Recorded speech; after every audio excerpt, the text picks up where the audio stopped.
با عرض تأسف امروز برخی از خانواده ها به مصیبت های بزرگ گرفتار میشن و دلیلش اجبار جوانان، چی از قشر پسر و چی از قشر دختر، اجبارشان بر ازدواج. این غلطه، این اشتباهه. به خاطر همین عملکرده های بیجا و غیر اسلامی و غیر دینی و ضد اصول و مبانی اسلامی است که دهان یک عده سکولر و ضد دین و دین ستیز و اسلام ستیز را بر علیه مسلمان ها باز کرده و امروز براحتی از این خالیگاه استفاده می کنند و دختران مسلمان را شکار می کنند که بله اسلام برای شما حق نداده، اگر حق داده چرا تو را به زور به ازدواج دادن؟ چرا امروز به شما حق نمیدن، اختیار نمیدن که شما در خود اختیار داشته باشید؟ هرچی که پدر تصمیم گرفت، هرچی برادر تصمیم گرفت، هرچی مادر تصمیم گرفت، تصمیم نهایی تصمیم پدر و تصمیم برادر و یا تصمیم هر کسی دیگر. ببینید دوستان عزیزم، ما در فقه اسلامی داریم مادامی که دختر خلاف همسیال خود را به اصطلاح فارسی، کسی که با خانوادهش سازگار نیست از نظر اخلاقی و حتی سازگار نیست در خیلی از مسائل، دختر کسی را انتخاب میکنه که همخوانی نداره با این دختر، همخوانی نداره با خانواده دختر، به خاطر حفظ آبروی این خانواده و به خاطر اینکه زندگی این دختر فردا دوچار مشکل نشه، برای ولی دختر و خاصتا برای پدر دختر اجازه هست که این ازدواج را اجازه نده که اتفاق بیفته. ولی نمیتونه که ولی دختر را اجبار بکنه بر ازدواج، این که با فلانی باید ازدواج بکنی، و این اشتباهه، غلطه. دختری میآیه به نزد رسول الله صلی الله علیه و سلم، حدیثی که ابن عباس رضی الله تعالی عنهما روایت میکنه در سنن ابی داود. پیامبر علیه السلام میبینن که دختری میآیه در نزدشان، از ایشان میپرسه یا رسول الله پدرم مرا به ازدواج داده و من دوست ندارم.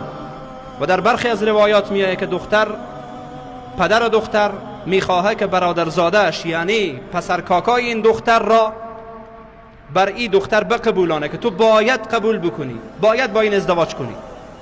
پیامبر علیه السلام چیکار میکنن؟ دختر را اجازه میدن، برای او را مخیر قرار میدن.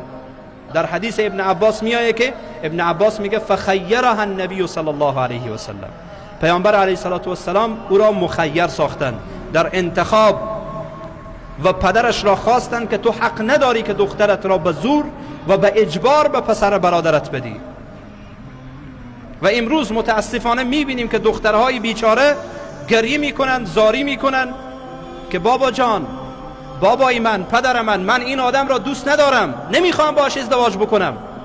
زور که نیست، نه باید ازدواج بکنی، یا باید ازدواج بکنی یا بنشینی تا اینکه سرت مثل دندانهایت سفید بشه. این ظلمه، با والله قسم ظلمه. نه شریعت گفته، نه اسلام گفته، و نه اصلا این بشری است، انسانی نیست. چرا یک کس را مجبور میکنی با این که با او ازدواج بکنه؟ پدر عزیز، مادر عزیز، برادر عزیز، دخترت را به زور میخوایی به ازدواج بدی، چند روزیه خلاص این پسر نامزاد داره، میایه دور براتو میچرخه و میپلکه، بعداً فردا این دختر مجبوره و مکلفه که تا آخر عمر با او زندگی بکنه و تو از دنیا میری و این دخترتو مجبوره که با او زندگی بکنه. آیا اگر خودت بودی این کار را انجام میدادی با کسی که دوست نداری زندگی بکنی؟ خودتو ترجیح بدی، خودت را به جای اون قرار بدی. جیگرگوشت هست، دخترت هست، چگونه اون را اذیت میکنی و آزار میدی؟ کسی از حرفم سوء استفاده نکنه، باز یک دختری بگه خلاص دیگه هر کس که من دلم خواسته باشه انتخاب بکنم. اول به خدمت شما عرض کردم این گونه نیست.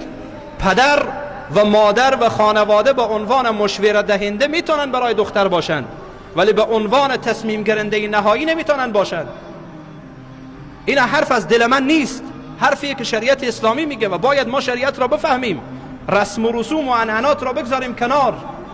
چقدر زندگی های دخترهای بیچاره خراب شده به خاطر همین موضوع.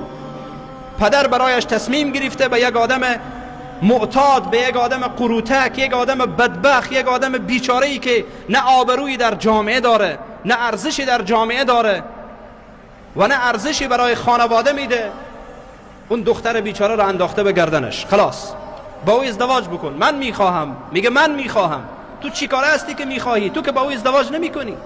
یا پسر بیچاره را مجبور میکنن که تو باید با دختر کاکا و دختر ماما و دختر فلان و دختر فلان یا با دختر دوستم ازدواج کنی. چرا؟ من میخواهم که رابطه خانوادگی ما ادامه پیدا بکنه. عجب، رابطه خانوادگی شما ادامه پیدا بکنه از طریق بدبخت کردن این پسر بیچاره؟ دل عزیزان، یک کسی را دوست داره، یک کسی را دوست نداره. نباید اجبار کرد، نباید روی این قضیه اینقدر مانور بدیم، نباید اینقدر اصرار بکنیم بر این که حتما باید با فلانی ازدواج بکنیم. و چی بسا زندگی هایی به طلاق کشیده شده. یکی از عواملی که یکی از اسبابی که آمار طلاق امروز در افغانستان و خاصتا در ولایت هرات بالا رفته، یکی از جمله همین قضیه هست. بی توجهی های خانواده ها و بی توجهی های دخترها و پسرها، هر دو مقصرن در این باره. یعنی از جمله اسباب، نه که کل اسباب باشه، از جمله اسباب یکی همین قضیه هست.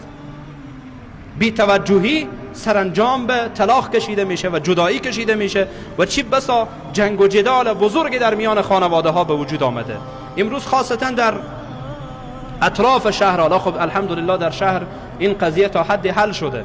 در اطراف شهر وقتی کسی دختردار میشه چی میگه؟ میگه حالا من مالدار شدم. هستند مردمی که این حرف را میزنن، نمیگم همه مردم این گونه هستند، یعنی هستند و شنیده شده از آنها. مالدار شدم. چرا مالدار شدی؟ صاحب 5 لک افغانی شدم، 10 لک افغانی شدم، 15 لک افغانی شدم. چرا؟ چون دختردار شده. استغفر الله و اتوب الیه. شما تصور کنید این دیدگاه پست و دیدگاه رذل را که دختر بیچاره را به عنوان پول میشناسه که دختردار شده، حالا صاحب چندین لک افغانی شد خلاص، و به دختر به این نظر نگاه میکنه، در حالی که پیامبر گرامی اسلام صلی الله علیه و سلم در حدیث صحیح که ام المؤمنین عایشه صدیقه رضی الله تعالی عنها نقل میکنه و روایت میکنه، پیامبر علیه السلام میگن کسی که صاحب دختر میشه، پیامبر علیه السلام میفرمایند این دختر سترش میشه، حجابش میشه میان او و میان جهنم. این دختر باعث میشه که پدر و مادر به جهنم نره ان شاء الله، اگر اونها را درست تربیت بکنه و تربیت آنها تلاش بکنه و خودش انسان صالحی باشه.